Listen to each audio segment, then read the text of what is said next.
E ainda dentro do noticiário internacional, é hora de ouvirmos nosso correspondente internacional, Dr. Denis Munhoz, que traz para a gente o que repercute nos Estados Unidos nesta semana. Uma boa noite, Dr. Denis.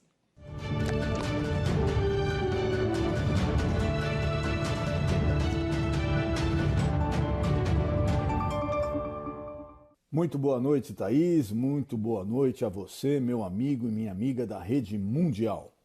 E nós vamos passar agora os destaques dessa última semana aqui nos Estados Unidos. O primeiro destaque foi o aumento na taxa de juros que o governo americano, o Fed, que é equivalente ao Banco Central aí nosso no Brasil, divulgou ontem. A taxa de juros aumentou novamente em 0,5 ponto percentual.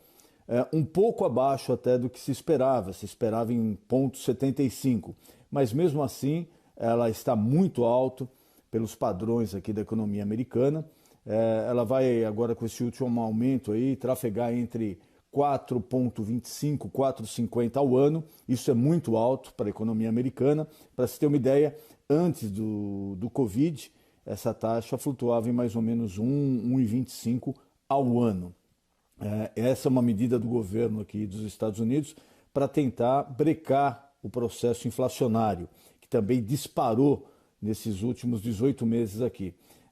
Para se ter uma ideia, antes do Covid, essa inflação também ela ficava mais ou menos numa taxa anual aqui nos Estados Unidos de 1,25 ao ano. Agora, ela chegou a atingir picos em junho desse ano de 9,1% ao ano. Agora já reduziu um pouquinho, mas mesmo assim, esse último índice divulgado pelo governo americano, a taxa de inflação dos Estados Unidos, ela está em 7,1 ao ano, ou seja, a inflação dos Estados Unidos está maior do que a inflação aí no Brasil. É uma notícia no mínimo estranha, a taxa de inflação dos Estados Unidos ser superior à brasileira.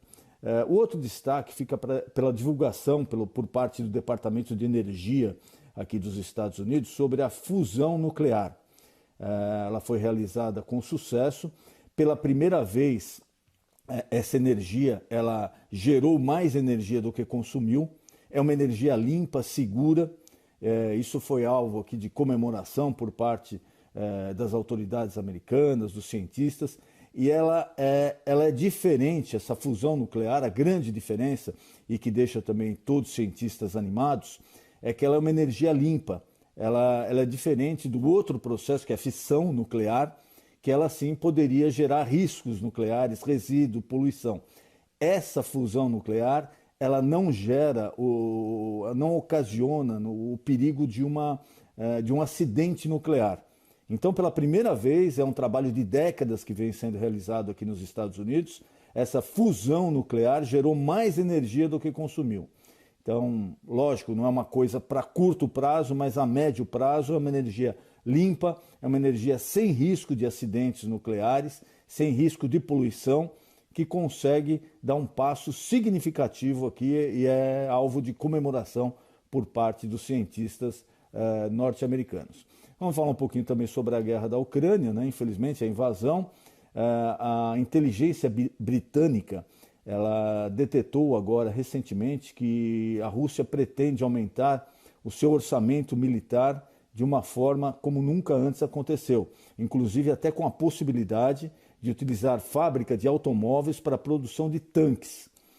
O presidente Putin vem trabalhando nisso, o serviço secreto britânico recebeu essas informações e está divulgando numa fase que a guerra começa a preocupar ainda mais, porque é a chegada do inverno aqui no hemisfério norte. Inclusive aqui nos Estados Unidos já temos tempestades de neve, 14 estados em estado de atenção, com 15 milhões de pessoas aí que podem sofrer aí as consequências dessa tempestade de neve. Tudo indica que esse inverno aqui no hemisfério norte vai ser muito forte. Então, a invasão russa à Ucrânia no inverno, estima-se que mais de 3 milhões de refugiados deixarão a Ucrânia. Por quê? Dificuldades em ter a rede de energia elétrica, que foi fortemente atacada pela Rússia. Então, cidades praticamente inteiras sem luz, o inverno se avizinhando, problema com o gás, que a Rússia também cortou o gás, e o petróleo, cada vez mais escasso na região.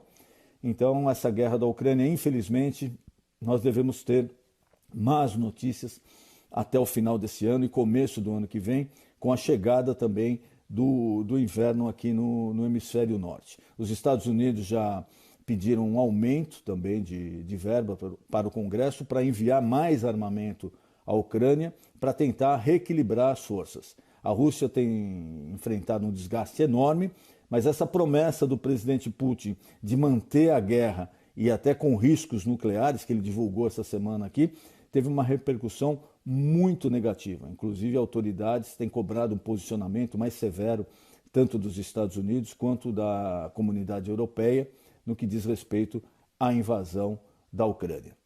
Denis Munhoz, direto dos Estados Unidos para a Rede Mundial de Comunicação.